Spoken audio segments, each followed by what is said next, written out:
میرے آقا فرماتے ہیں جب ماہ رمضان کی پہلی رات آتی ہے تو آسمانوں اور جنت کے دروازے کھول دیے جاتے ہیں اور آخر رات تک بند نہیں ہوتے۔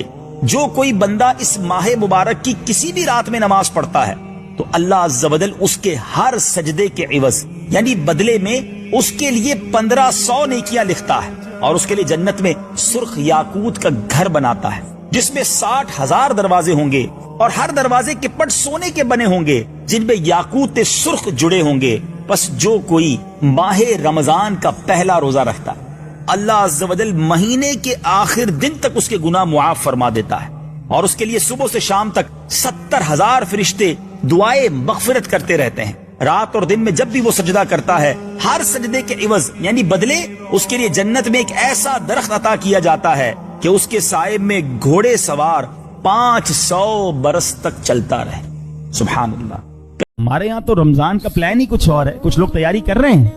کیا تیاری کر رہے ہیں؟ یا سامان خرید لو مہنگا ہو جائے گا، یہ کپڑا خرید لو یا اناج خرید لو، کچھ پیسے بنانے کی تیاری کر رہے ہیں۔ کچھ نوجوان ہوں گے جو ذرا کرکٹ ٹورنامنٹ کی تیاری کر رہے ہوں گے، کچھ لوگ ہوں گے جو کھانے پینے کی تیاری، تھوڑے دن ہوں گے تو یہ پوری روڈوں پہ کیا بورڈ لگے ہوئے ہوں گے، رمضان افطار آفر، سحری offer, all you can eat. Ramzan آیا اس کا مطلب کھانے پینے کا جناب ٹائم آ گیا ہے۔ کئی لوگ ایسے دیکھے جن کا رمضان میں وزن بڑھ جاتا ہے۔ ارے 30 روزے رکھ کے وزن کیسے بڑھ گیا؟ کیونکہ سحری میں زیادہ کھایا، سارا دن بھوکا رہنا ہے، افطار میں اس لیے زیادہ کھایا، پورا دن بھوکا رہا تھا، پھر رات کو 3 بار اور کھانا ہے، کل روزہ رکھنا ہے، 5 بار کھانا کھا رہے، سارے ڈاکٹروں کے پاس رش بڑھ جاتا ہے، کسی کے پیٹ میں پرابلم، کسی کے گلے میں پرابلم۔ امام صاحب تراویح پڑھائیں گے، آپ دیکھ لینا 5ویں 6ٹی رمضان کے بعد کھانسیاں کتنے لوگ کر رہے ہوں گے، سب کو سموسے کھانے ہیں، سب کو ٹھنڈے بھی شربت پینے ہیں، سب کے گلے خراب۔ ارے اللہ کے بندوں، یہ کیوں نہیں سوچتے کہ رمضان کھانے پینے کے لیے آ رہا ہے؟ ساری زندگی کھاؤ نا، کس نے منع کیا ہے؟ میں یہ سوچتا ہوں کبھی یہ کیوں نہیں لکھا ہوا ہوتا کہ تراویح آفر، تلاوت آفر، دعا آفر ہے، دوست بھی ملیں گے تو آپس میں بات کر رہے ہوں گے آج کدھر افطاری کرنی ہے، کدھر سحری کرنی ہے۔ یہ کب کیوں نہیں کہتے آج کدھر نفل پڑھنے ہیں، کدھر تہجد پڑھنا ہے، کدھر مل کے قرآن پڑھنا ہے، کدھر مل کے دعائیں کرنی ہے؟ کیوں ہم رمضان کو گزارتے ہیں اس طرح؟ رمضان میں گناہ نہ کرنا اللہ کے غضب کو دعوت دینے والی بات ہے۔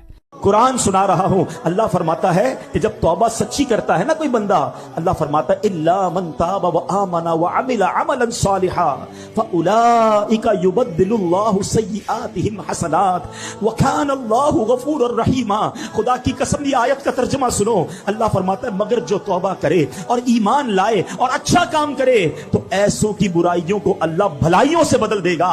اللہ بخشنے والا مہربان ہے، یعنی صرف گناہ معاف نہیں فرمائے گا، اللہ گناہوں کو نیکیوں سے بدل دیتا ہے۔ only there are 2 conditions کہ توبہ کر لے اور اب اچھے کام کرے، اب برے کاموں کی طرف نہ جائے۔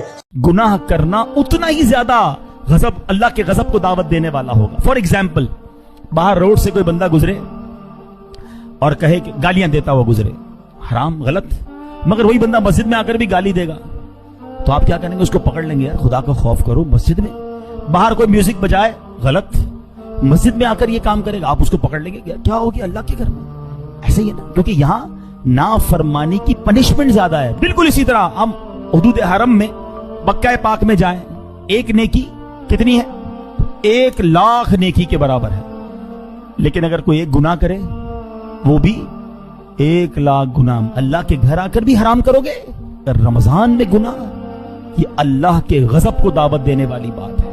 حدیث پاک کا مضمون ہے، ایک حدیث کا حصہ ہے کہ جس نے رمضان میں کوئی ایک گناہ کیا اس کے 1 سال کے اعمال برباد کر دیے جائیں گے۔